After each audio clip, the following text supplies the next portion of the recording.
Les derniers drames attribués à l'expression meurtrière du fanatisme islamiste émeuvent, bouleversent, secouent, inquiètent, interpellent et traumatisent. En commençant cette question, l'enseignant que je suis s'incline bien sûr devant le deuil de tous les protagonistes, devant l'ampleur de ces drames et salue ce matin, encore une fois, la mémoire de chaque victime.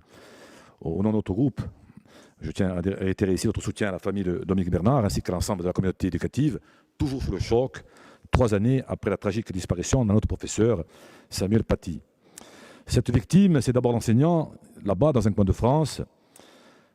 C'est le supporter ou le passant à Bruxelles. C'est l'adulte ou l'enfant à Gaza ou ailleurs. Parce qu'il n'y a plus de sanctuaire ni de lieu sacré. La mort ne regarde jamais ce qu'elle fait, vous le savez. Tout au plus, elle sélectionne un lieu, un moment et une cible au choix, parfois aléatoire. Ce hasard frappera encore à l'aveugle aujourd'hui, demain ou après-demain, mais surtout pas au nom de la fatalité.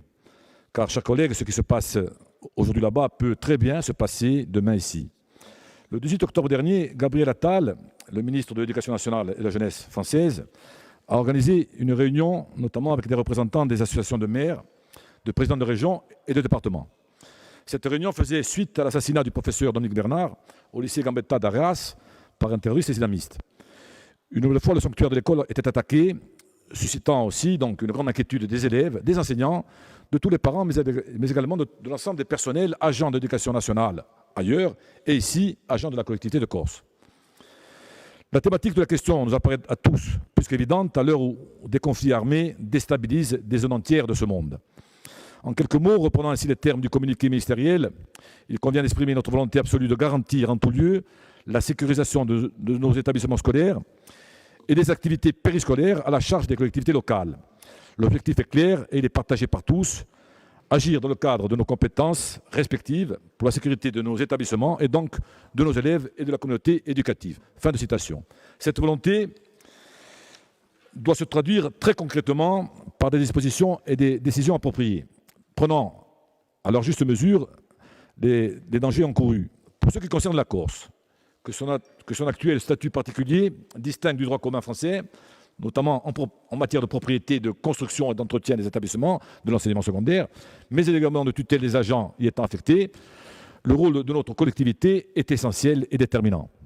Si l'État semble décidé à s'engager financièrement dans tous les dispositifs visant à renforcer la sécurité de l'ensemble de la communauté scolaire, le plan Brigitte Pirate est désormais activé et renforcé, il nous incombe incontestablement de répondre tout aussi fortement à ce défi.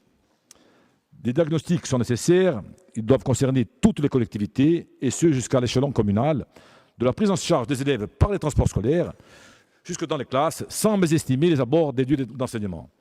Monsieur le Président, Madame la conseillère exécutive, face à un danger qui sait que la Corse n'est pas au bord du monde, quelles mesures comptez-vous prendre avec l'ensemble des partenaires impliqués dans cette entreprise, État et collectivités, pour garantir, autant que faire se peut, la sécurité autour et dans nos établissements scolaires? Je vous remercie.